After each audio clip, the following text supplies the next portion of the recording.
Ilo wava malo ufa lo tele o te fatalo fatuai I le paia mal mamalo lo tato watino ile nei fo ia se foraile ia ole aso lua se fulfitu o au kuso lua fe lua se fumaltasi ile suafa man malo lo tato wali o Yesu Keriso ia o te fatalo fa ma ufa felo ia tuai I lau fa fonga anga le ngate fo ilea lau sila mai mua mai lunga o le alaata le Pacific Health Talanoa o lo tu sa o tu lava na fa sa lau ngai lunga o le Blue TV ia ua fo ile nei yaso e tu sai male fea ngai ai o le atunu ni sila nei sa ma vavao COVID se furuiva ilona vaenga fa e fia failo atu o le tatou malo fa lo ngia ile nei ya se foraile o yele manato le tatou por kalame se o tatou asia ia le motu sauti I Otago ile ngata ilea o le talafatai la lo motu sauti au mai fo I matu ina mai sina lipoti matala lata mai o le fa nga solong o le fa nga tui pui COVID se furuiva ma se tuli matai se fesili ngia le tatou por kalame I le tatou malo fa lo ngia ile nei auli o le ase tilo ia masefa ai ale tufa le nganga I le taua o le Pfizer vaccine lea o loo fa nga solo nei tutonu o le tatou watunu o le tatou malo ile nei ina auli sa fa nau masoifua I lunga o le papa I asau savai sa soifua I asau masaina I faleata o se mastai sa tausi ainga ma sa avea mawhaia onga o le ngangana ma le nganu sa moa I kolisi al malo I tutonu lava o le tātou o tinu. Sa avea masui restaura o le whaamasinonga whaitu malo district, whaamasinonga maulunga Supreme Court, ma whaamasinonga o talusanga appeal, I le whaamasinonga o soli ngātula fono criminal matangi lautele civil, o se whaife au ale kalesia me tutisi mai sa moa ma o le taimile nei, o lo avea ma whaife au skolsipi I le Universite o Otago I mo le whailonga o le fo mai o le tō whamanino Doctor of Philosophy in Social Theology and Research Assistant in Theology I le Universite lava o Otago o ia fo I o stasi o sui o si fono o le fono fautua a le Pacific Trust Otago leala o lo fata moina I le whaangasoloina o tui pui o tono tanire po Otago I leva ma le whaaloalo o te whaafilo I tuai lau sunga leo whaalupenga Latuivai Kioa Latu I le nea uli talo whalava. Ja, malol so I fua manuia lau sunga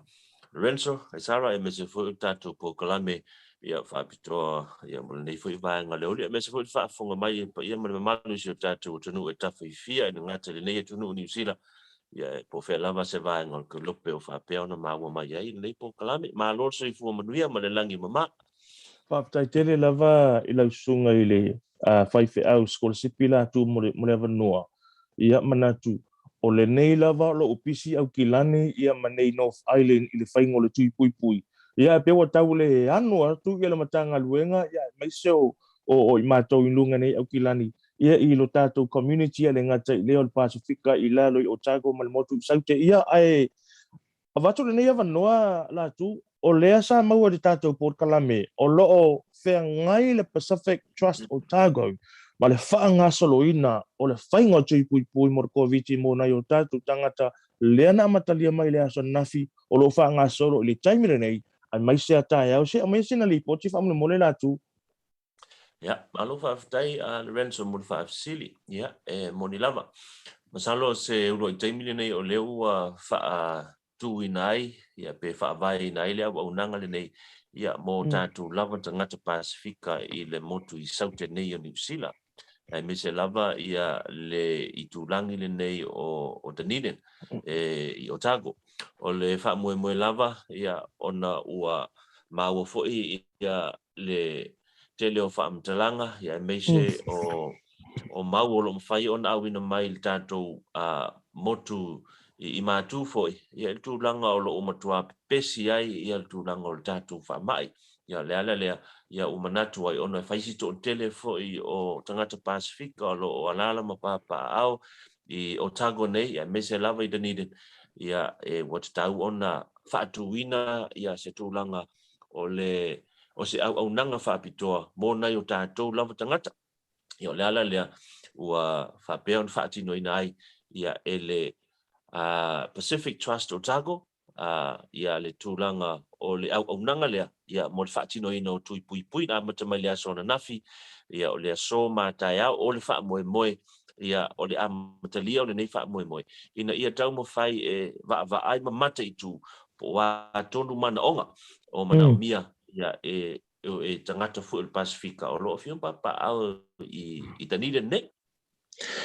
Whaftai la sunga Latu whamole lava le mo e mawhai lava ona tu wane i le poster ia po o le lau pepa o whamatalanga le na a le whamoe lea mo nei o tātou tangata i la loi o Otago ina ia sila mai ai fo i le atu nuu ia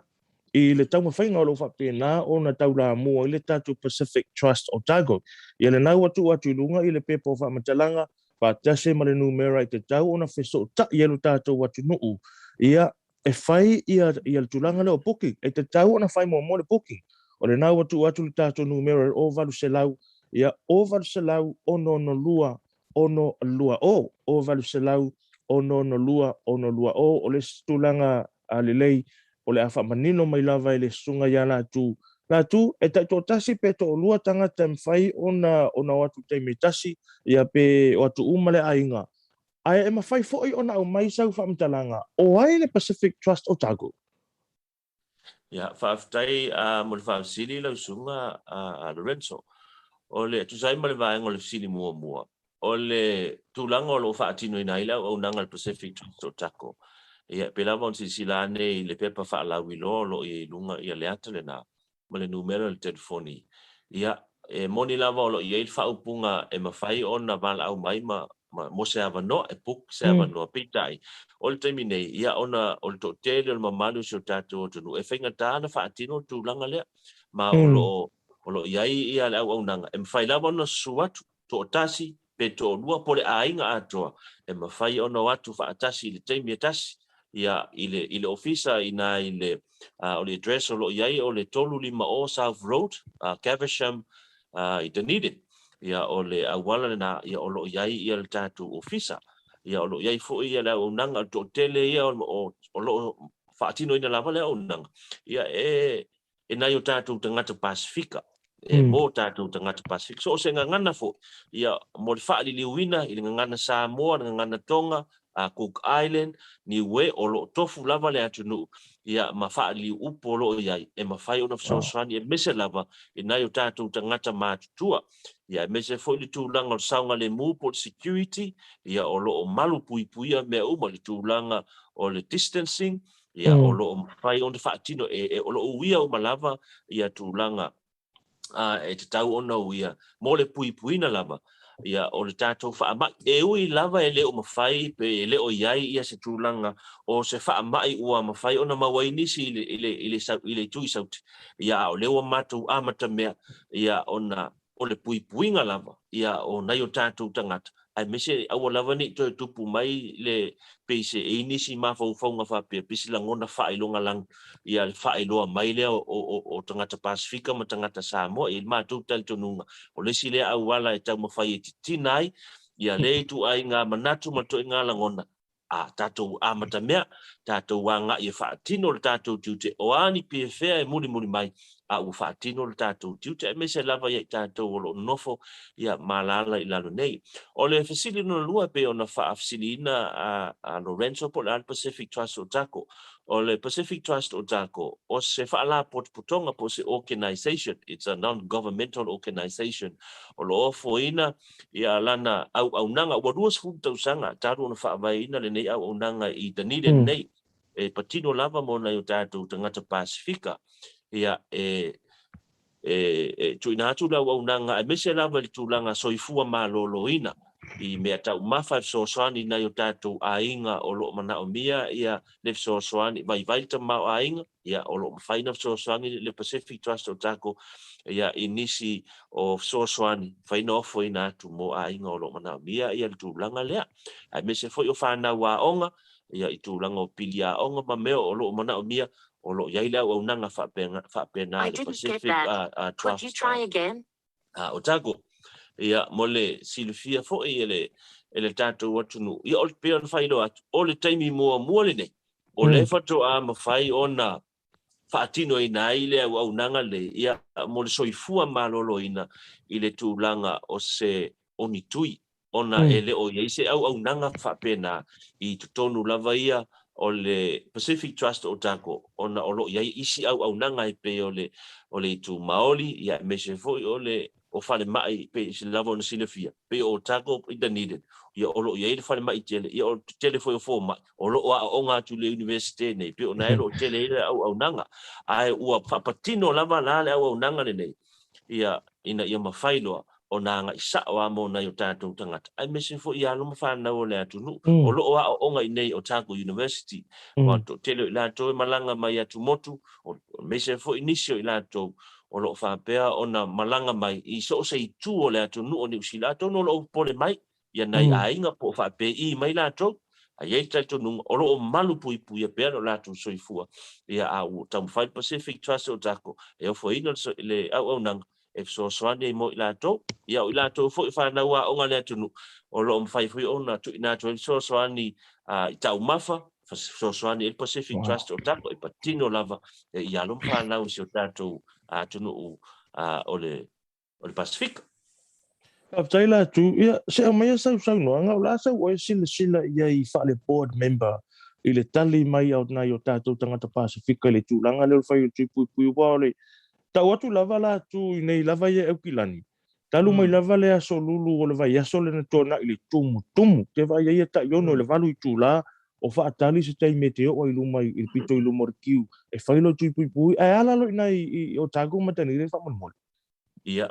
Whaaftai Lorenzo, ole tūlanga fo na olo iai ia I nei I South Island. Na mese lava tautala ma le whaalolo I lalo nei I Dunedin. Olo iai ni pion whai atu. Olo ini si services olo lātou o fo ina fo ila lātou tautua. Ia ma ole tūlanga na olo whaatino I nai fo I. Ia ma pe wa ole onga mai a mātou lalo I nei. Ia I le tūlanga olo tupu na. Ia ma se foi la foi le tali sa pai nisi o tātou tangata me se lava tangata Pasifika ia le ngata I leo na I o tātou so pae ia maoni ia o so swani ia le si o sina me tāua I lalo nei o lo amatan fa ngala so ta inga fa ona po nei le internet e fe so ta ia po social media ia e longo puiali pe masani pe le masani o mato tamu fai lava ina ia fe so ta I uma mato nei e fai tui pui a wai le more to tasi ai more saunga le mu o tangata uma Aftai la tu manino le lei ia le poti am tala la tamai o le wha mai e tu sai fo I ma le tau lala ma papa a ai fo i lalo ina i le motu sau te mise lava Otago ai mise na yalo ma whanau o lo o tau ina i tono tato university ka sia la le vai new le o le tu fa le hanganga le ngai ese le tele o fa matalanga tu sia yo lo fa pe na fa le i lunga o penga te fa langi ma fe so ta inga fa ona po nei o lo o fete na i tal tonunga o tangata Cristiano i le tupu pu i covid is fruiva o le asa o e tilo i ai o se fa ya onga o le mata upu sili i le mata upu le fa mo le natu ia whaafitai Lorenzo ia mo le whaafisili o le vaenga mua lava e pe ona e le ua se e atu ia ile ia le Talanoa ia o se whaasoa fo ia ma so vai inga whaatau wa ia e winga i tui pui ma le whaamai ia ma le vaai fo i tala lei ia o te tautala mo te tautala i le ava ma le whaaloalo o so vai inga ma so tununga e le a fia matangi o lo iai po ila ufai to fao tu spa ia e mese la ufai ngā luenga tu tofia le tua ia o lo whaafale le manu i so se vae mo le atu nuu ia e mese fo i o le lalolangi ia o lo nato fatu ai na tausi lea i ta i sa uia o le langona ia o se langona na o au lava ia i la uia va ai ia e mos whaate ita inga vai e mwhaino o whaape atu o le hale mafuanga na lai o no utui ia po o utui fo ale ase mafuanga ia wa tauna e sa mafuanga wala e no utui ia e ui lava i le tele o e pe ona mali e le saunanga e ui lava i na tele le tūlanga o ia ile ia le fete e nai ia malele mautonu o finangalo o faalia ona oni masalo salonga i le tūlanga o le tui ma le faamai ia mese o le vaai faapolkiki ia faapea ia ma le vaai fo i le faaltamao ainga o nale pe fo ringo o faavai ele manatu to tele le yen me fo o vanga le o ta o le anti vaccine e la tu te ena ia ono mafu anga na e faapea o se mena mata mai saina o lo tamu fai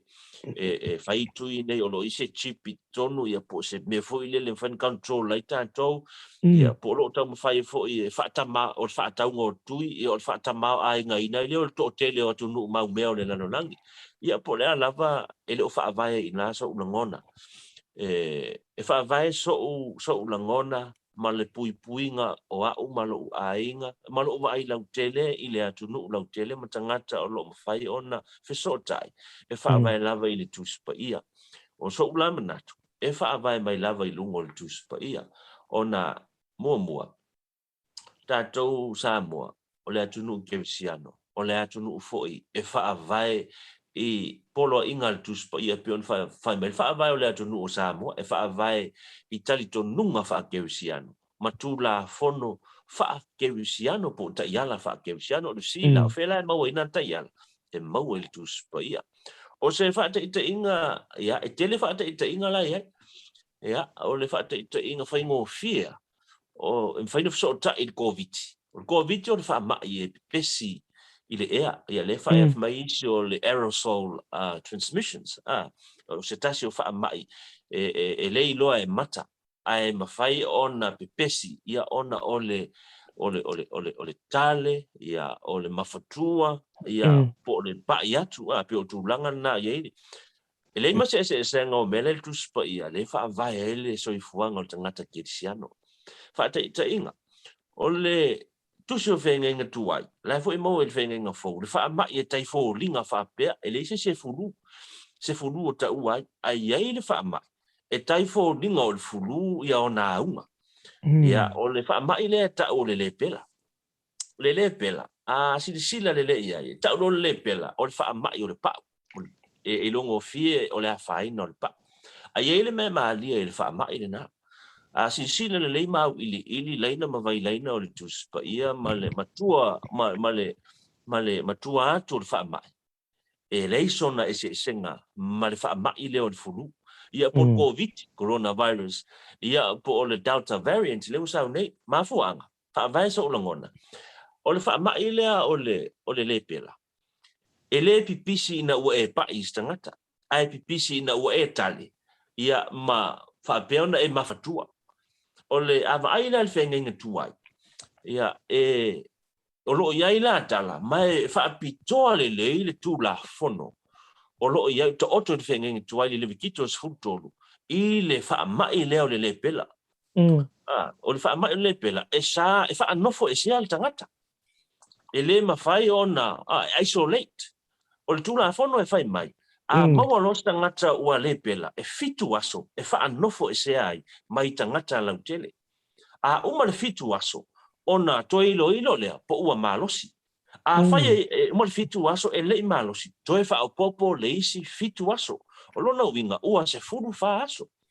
uma se fulu fa aso na e lei mafai lava ona hiol ia le pela ona ave mai lo lea ona ave lo lea I tuapa mo le mafai lo ona fa anofo e sea mai to tonu o le community o tangata soifua ua ave lo I tuatu o tuapa ua fa anofo e sea I tangata le pela leanga o le fa mai pe ona fa atu e pipisi le tale kaf pe ma pipisi fo le sneeze ia po le mafatua o le ea na te fe ave ina ai e ali mel tangata ua fa ina le mai le pela e loa I tulo le pa o lona tino longa se ngala na ma fa mai le ia tato ia fa to ai loa tato o mo covid ia po le delta variant ina ua ave sia ki fo mai lona winga e fa sia o nga tu le time le nei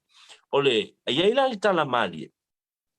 ele mena tupu ile lua tupu mta upu li mai tala fo ina le naisi le fia tala ia na man mantua na maua le tai au le na manu ile le pela ai mana au tupu olona malo suria e fia malo lona tai au ai le pela olona la le pela e fa ina u mai malato watu nu ai me sia yo tu o le fa lango ia na man ele la yel tene titi sa au na ia na man ina fa lantala ana fa apeo le ine ia perfetta le mato perfetta lai o isa malia manu le vana malo lo ia fa lo tu sia le al tupu ia ave lo tu sia tupu o le tupu o Israel se malie le o tu ia tu na manu e ma el tama le pela ai malie se fa malo lo ngia kama nga fa mon e ila le me mali o talana e tau nu atu ia na manu e maltusi ai fa mel tupu sole ia o tau o eli tupu o tangata fa ola te fa o ti le o sa umel na ai te ua ilo e saia tala ami no e saia na manu mai saia sau la lo fale fai la tangata nan sau na le pela sau ai sau ia na manu tu lo wan sol fa no e lu mo fale man o na la tu mo ma tu foto ma lo te au fa lo tala exai tu li e saia lan au na e alu e fai ia na manu na manu ale tofu fa fitu le vanyo yoltana ona e mamale o lo le pela ia o le talan fa al tusi le lua tupu fa mai tala lua tupu ua ita ia na manu me mo na ita o lo na manatu e tau na sau I fafu e saia o ia o tai au komanda ale ami tau na sau I fafu o ai ia ele sau I fafu e mate Talanoa ma sau e fa alo mai lona lima e pai mai le mele le pela ona o malo lo le ale ia lua fa mai tala te malo lua ia o e sila fia fo o le ele sili ia ona mamao vai o apana ma fa rapa lai o I tamaseko ale neu fai me o te alu o te tofu I o le tano o le vai pala ma toi mato vai lai o tamaseko ia o le ita le to ina sa toi muso ia si tene titi le ana au nei lon to lua fa mai tama ana fa pene fai mai au na le tua ia o se me sili atu no fingata tele fai ale fa mai na fa afito na al te tofu ile yoli tana na malo le o ma na ia na talana e ia ile tamo savali ese anti wash ta malo wa wala na muso le to anti vaccine anti wash e muso tofu il mele E muso la tai. na molona muso ile tene titile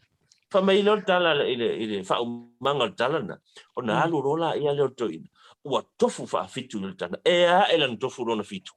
ua mama o le sele pela la le wingo le natal o le tala la fa manatu ia tato e fa fitu na tofu de malole o le fa fion fai tato tui na fa alua pa wana le mela ya ngani mai ai ele ai ma se ngol tala na ole le ngata e pui tato o le mama fo le mai o le pela o tamalo Ua le pipisi atu ai. I to tonu i lona to o lua malana whanau malona ainga matangata tau. Ia ma pepesi i to tonu le malo. Aisea e ustai. Lua e loto mawalalo. Tolu fatu tua i le atua. O ilo tali tonunga.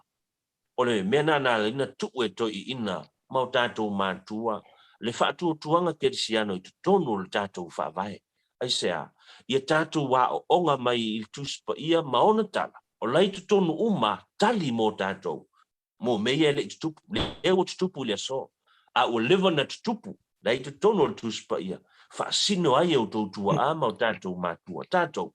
whai tau tala, malama lama, ma tātou muli muli, o le whea. Se o le tātou whātua tua i le atua. E le o le tui, e le o yoritana,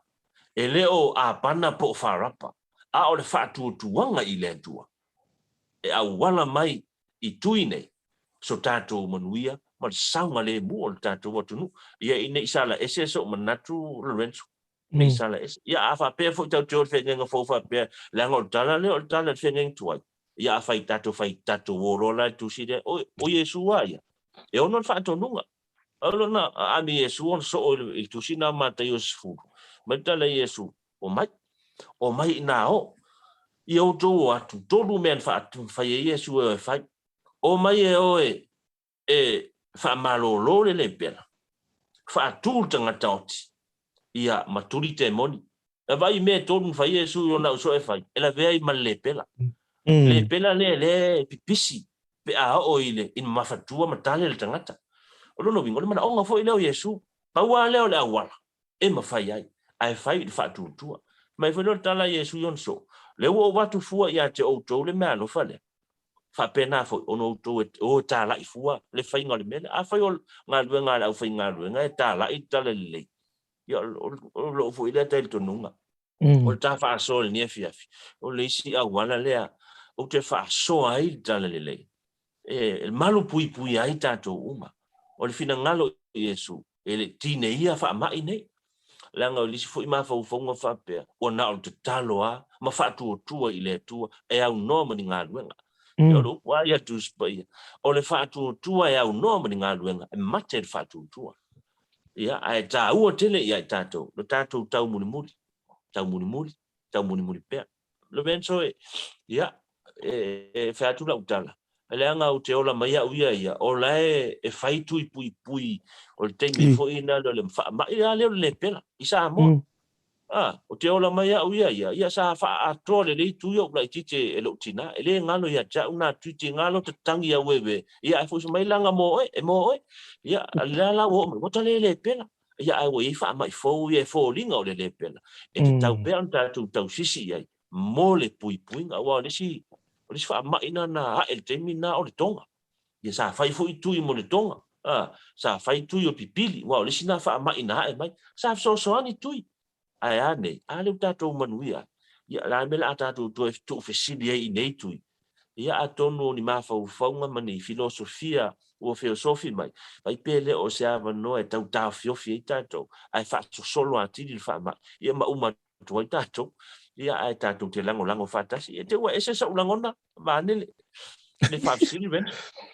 se ua talinga fia longo lava ia le saunoanga e tu sai fo i male fa mala ina le ele ngata o le na ua e vai ina ia nisi fo i o tala mai tu tonu o le afionga pa ia le tua e lango i lau mau o lo fo ina tal tonunga e se fo i le mana ia o lo saunoanga ina ia fa pe na o na fa mausali ma ia fa ato ai pele tal tonunga o le krisiano ina ia fai o tātou tui pui pēna e saunoa. O le awala lea mai le li i tātou te malolo ai. E fia fo i tātou porkala me wha mo le lātu. I le numero fitu. E wha fitu ona e saunoa ma e tā ua le numero fitu i lau saunoanga le fatua mai a. O le fitu o aso e wha no fo sea i tangata le pela a le malolo to e wha no fo sea isi aso e fitu a le ailoa. Wa toa ina le sfulfa aso ale ai loa ia wa te tau ona ave na tangata i tuapa o le fo ina eta o le numero fitu i le te tau ai ona tofu o le tai ia po na manu i le vai o Yoritana e se le matango fie o le saunoanga i le neia o uli i la tu o le fasili o lea fo'i ua whailoa mai, ele ile Latuivai, ele i lockdown e ni sila, na whailoa mai lava le matanga luenga. O le a fua lava le umi e whanau fo sia i tangata malanga mai atinu i whafu te tono ni sila, fua ile atinu o lo e malanga mai ai, ile standard i ele ngata fo ilea, o le status o le COVID-19 e tono la atinu, whai meila i o le matanga luenga. A whapea o se atinu e low risk, fitu aso, a whapea o Australia po se se atu intia saina se fulu fa aso le tātou te ai au mai sau mau ai se awa fe so ta ia me ia fa mole la valati a o le a fo le tāua why number 7 ia faftai ia pea no vai atu ele sa mau o le mau tu spa ia Lorenzo mani ele o se fo mai po se sai ni se me vai no tali ai e fa pitoa so wa wina ia tu langa ai fa no fa pea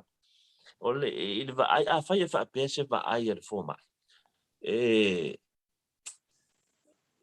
pea no fa ia tu ya lela a te muso fa ia tu tala la fa ia tu pea ole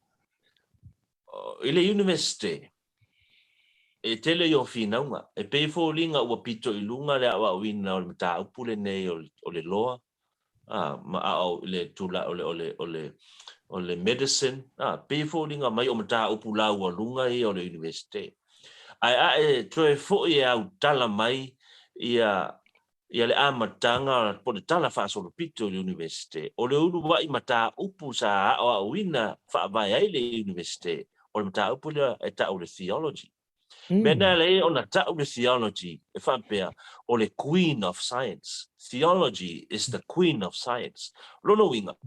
O mea uma whaasai nisi e whaavai mai mta au sisi po o tono le tuspaia. Ia. A tonu e pule lava o e lau whaawinga ngole na tala leu wha. A pe o leu tau omi e se ari ni fiori ki. Ia leu ni usila ia toa le universite o Otago le mau te aonga o lo iai le vaenga whapitoa e tau le theology department o ina e tau mai ua matana luese ia tātou e fo i mai lau fisiri o le ali so ta inga ia me mua o le ai whaavae lunga tuspa ia le taitonu ma fitu aso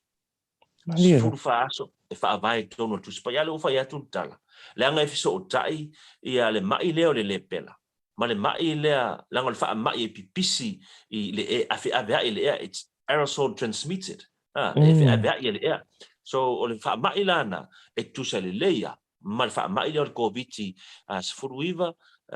ia ma le wha mai lea ia po le i poula fo i le avea i su enga o le i poula fo i wha pena fo i fi avea i siama lava lea po le vairusi lea so e le aima se mea e pongi sa ail tuspa ia lai tono tuspa ia le tali ma lona whaatu langa ina whaawasenga ina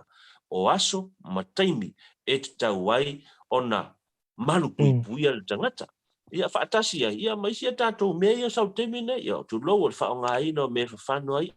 ona o le siama tātou ele ma whai e mata ona silisila iai lana ina whaanofo e sea ia tangata le pena le fitu aso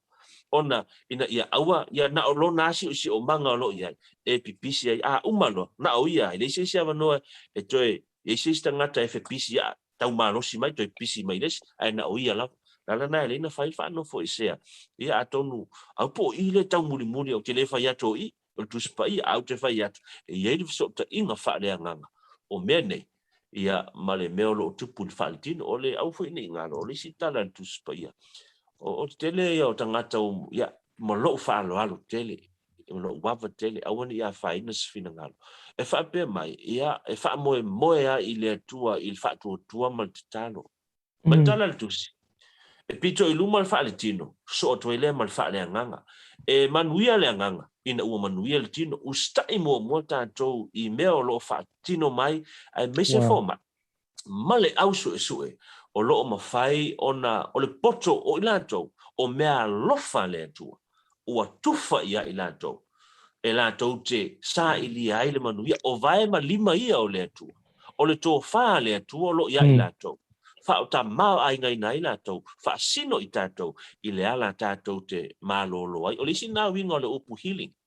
le anga le upu fa malolonga pe fo linga mai o se mea e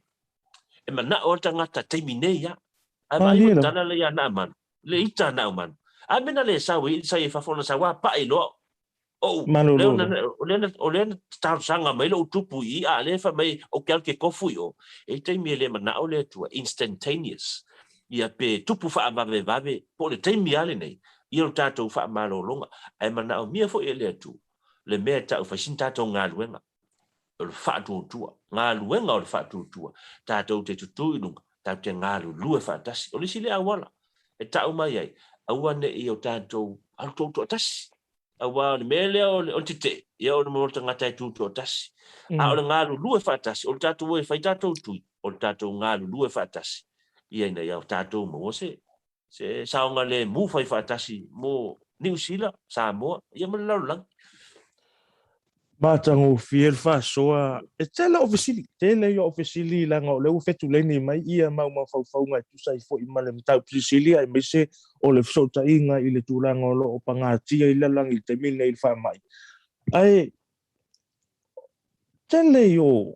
famtalanga fo I o fa longo ai la tu fai mai ia tatou vavaai ia I le lockdown ia o anga uma lava I le ti Apollo lea ua tau mawhai e tau fiofi ia tapuaʻiga I tono I kalesia I tono malumalu ma tapuaʻiga masani ai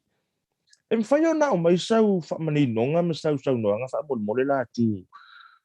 o fea ea le tapuaʻiga sa'o lava ai mai se o le taimi lenei le faigatā ona toe aga I tono falasā fai tapuaʻiga e pe ona masani ai e tutusa le tapuaʻiga I tono le kalesia ma te taimi lenei o le whaanofo I sea I o tātou tangata isolate ma whaita po inga tono ainga. O le asa maua lau suanga langa lo tele ia o nei whamtalanga whaapea mai ia o anga umalawa ia ti Apollo lau sau whaamole mole lava latu. ia malofa tai lava mo fa sili la sunga Lorenzo ia finga tai o fisili sa tom fai pe o te tau pi le au atu ile fisili pe mo se so swani o le tali tonunga lava ia fa vai mai aso tali tonunga ile tusio Ioane ta po fa le tar noanga fu le sa fa Yesu mo le fine sa mali e lungo le vai bentala le al fine le fai sitinale fai Yesu ia oi te sau ni e fai mai ia te au o le vai ola a mato finu ai e se vai o le maunga nei o le maunga sa mato fasino mato ta mato te mai mautita po ale ko ki fai mai o to na mai sa uta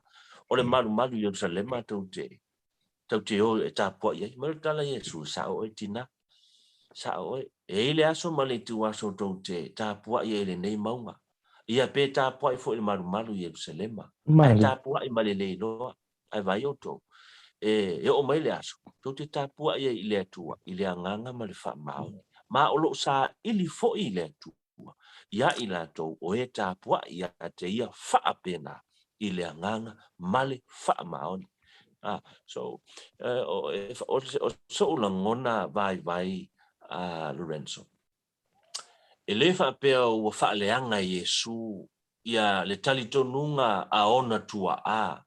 o le unga tama na fa sino ai la to le amatanga o le maunga lava langa o tali tonunga le fa e pelu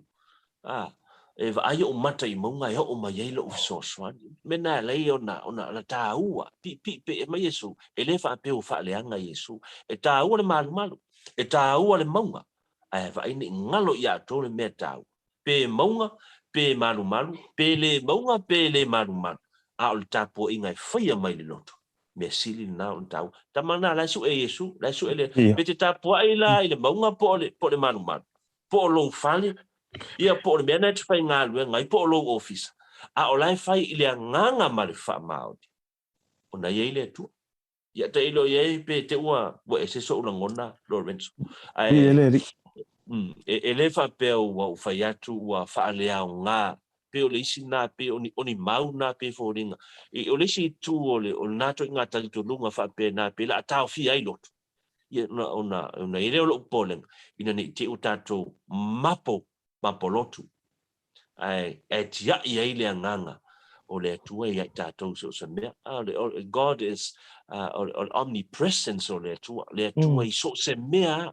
po fea tato te iai ia le tua I mea uma tātou te iai, Lorenzo, pe tātou te whansa, pe tātou te whaapoto, pe ta oto le mwenga le whale mai, po o tūri le whaasalanga, pe lunga o le taavale, ma lunga o le awala, o lunga o le ea, lunga o le sami, iai lava le tua, pe a moni le taintonunga o le loto, o le tua le na. Ia le li tu sai fo I male sau no anga ila sunga le pe au. Ia o le fisile mo le fa mo le lava la tu talo sanga tu le ava male fa alo au mai sau no anga fa ma fana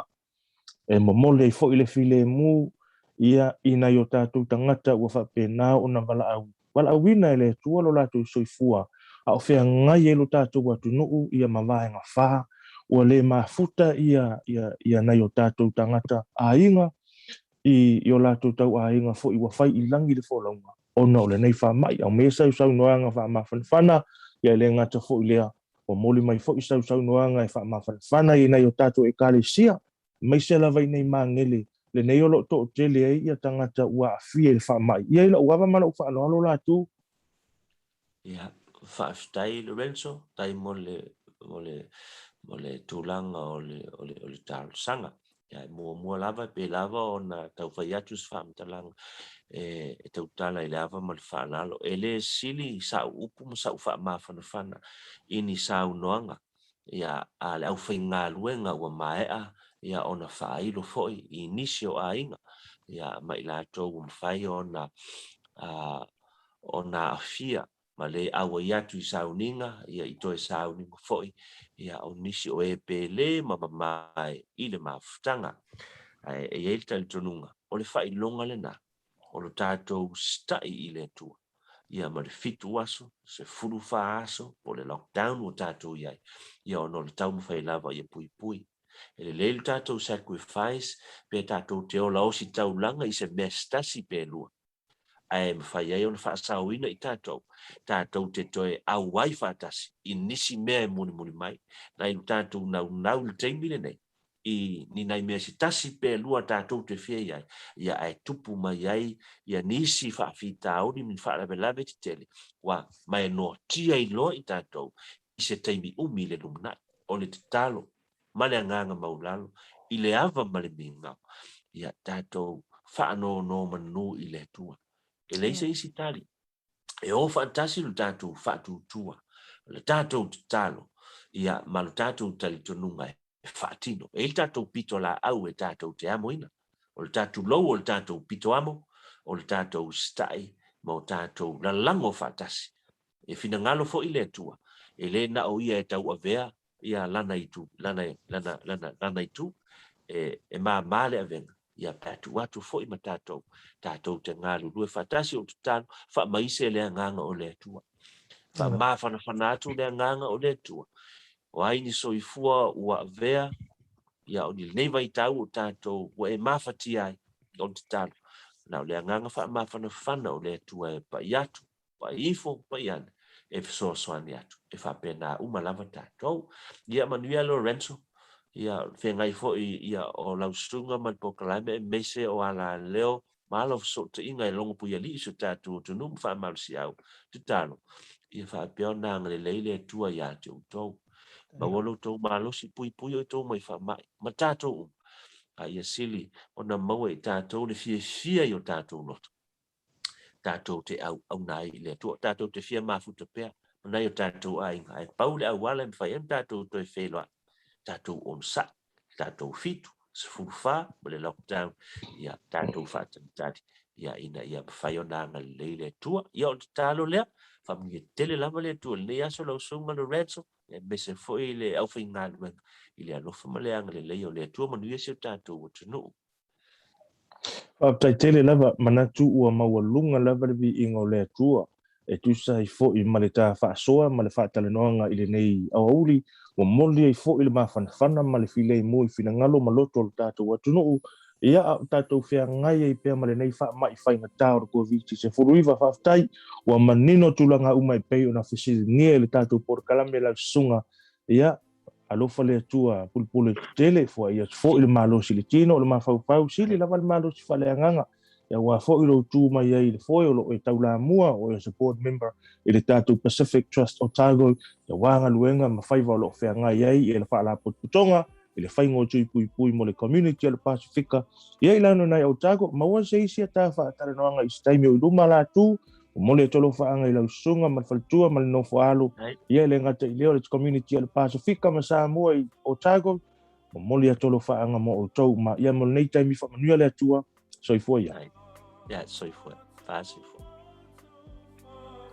Ia o le nā ua whaafonga le tātou atunu u Samoa le tātou whaatalanoanga mata mo fie whaasoa mai fo i le sunga i le au whaarupenga ia Reverend Latuivai Kioa Latu ia inisi fo i ofisili sa whapena o na tu ina tua i le tātou porkalame ai aua e te anga i ese mal tātou wala ata le anga o loo iai ia la utala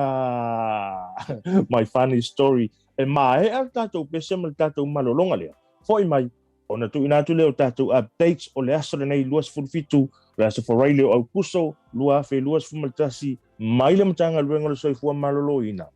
a fai fo i like fia le ai ere ka ua kua I'll be right back ya mai el tātou malolonga lea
A big whaatalofa from Mangere, South Auckland, ia le mamalu marapai o le tātou atunuu.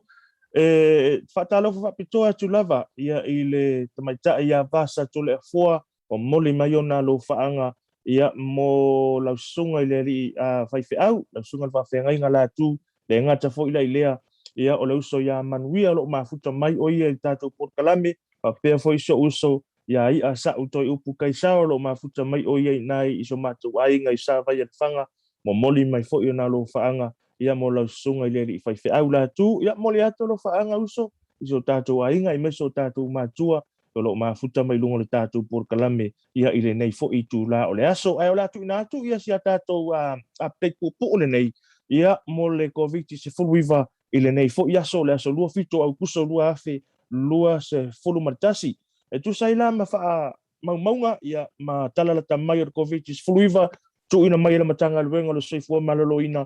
fitu se fulu le leitangata na fa mautinoa i le aso le maua i le COVID se fuluiva, 70, fitu se fulu le aso, ia o ila tauria ua maua i le fa ma i le nei aso, o la fa inga lava la o cases i to tonu o le community, o le nei wa pea tu lava i lunga le tolu se lau fas fu fitu, tolu se lau fas e fu fitu ia cases i to tonu o le community, mana tua la, o lea sa avatu tātou update i aso tua na i le nei vai aso, na ufa pea tu ai, o le a tātou va aia le alu lunga o numera, there's going to be an increase of numbers of positive cases. Why? Because all the test last week, a mata on the maua ia result. So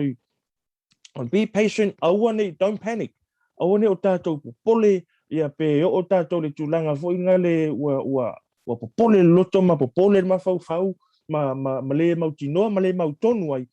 o la lava o papena o ngā lulue ia la matanga luenga ina ia saili uma ila tau sai e o la tau feso ta inga pe pa ia ma le telo ila tau o fa pe na mau el fa mai covid is fully vale taimile nei tolu se lau fa se full mal fitu al mali ia fitu se fulu ai o se aso fu ina le ia le tau por kalame magic number is number 7 today fitu ia pia na sau noa ia le sunga ia la tu fa fitu le nei ona ta ua ma sau noa ia la tu ele numero fitu ale fo e sau I fitu se fulu ale fo ia ala fa I ho la to lo maua il fa mai tono la tu nei ya to tolu se la fa se fulu male fitu magic number le aso nei as a lucky number 7 ia ala se fulu nei ole aso lua se fulu male fitu au kuso lua se fulu matasi au fa pia ia I don't know atonu ai e lango na maulunga sa fa malia ina lau fa fonga malau mai mai fa tanoanga male sunga ya latu ole manatu lava na tatu por kala mesi o tatu se lava e mai se mau mai le tu fa le nganga ia male mata upsili e tu sai fo male nei lava fa mai male tui le ngara to tele ia there's a lot of anti-vaxxers out there that are spreading rumors and conspiracy theories online and on social media, which it makes our people feel anxious and feel confused. Langai tatu. Ia, orang ia laku ia re famtalangal tatu por kalame to angai file pui ai na ona slide aku level Facebook vai foi ngale si anti-vaxxer la so se famtalanga. Pa fai mai oh my gosh I'm going to put a stop on this. I'm going to take one step back. Le na wasa no manino lava le sunga ya latu ia ile from a theological perspective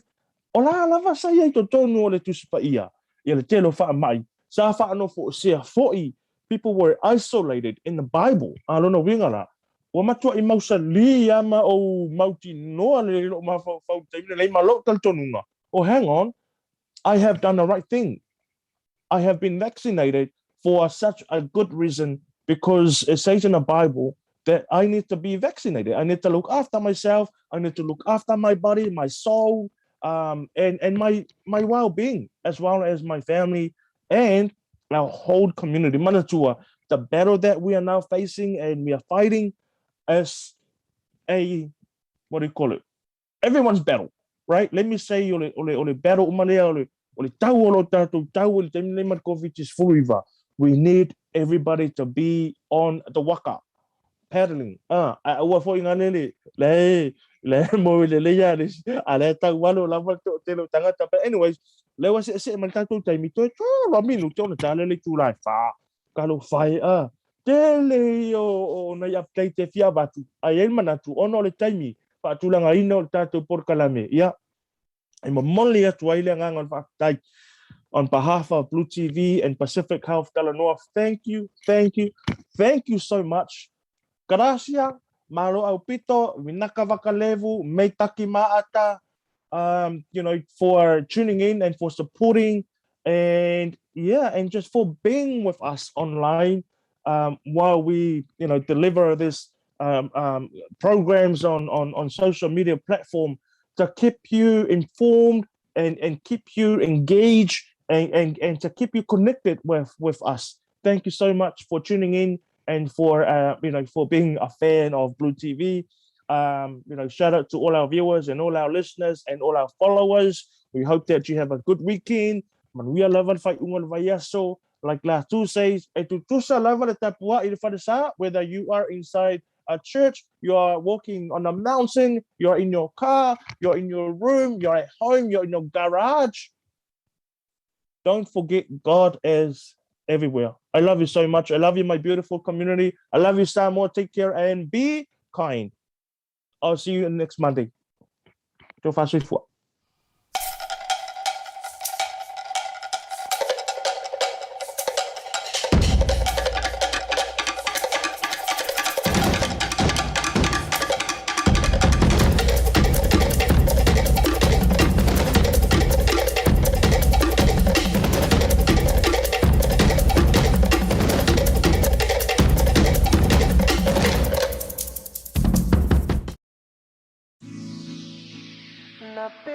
Esquire, baby. Rex, J Sands. Oh, say I'm say you are complete to me, Agelio. By the way that you move and the way that you smile. Say, oh my Dorima, baby, you be giving your hand, I'll take you anywhere. You give me something that I never had. Cause you care, but about to me and the family. Say, why you waiting on me to talk to you? Yeah, I'ma listen what y'all say. Yeah, don't move out in the come here. Yeah, they on the nail, to dirty wine, girl, dirty wine. Yeah, say,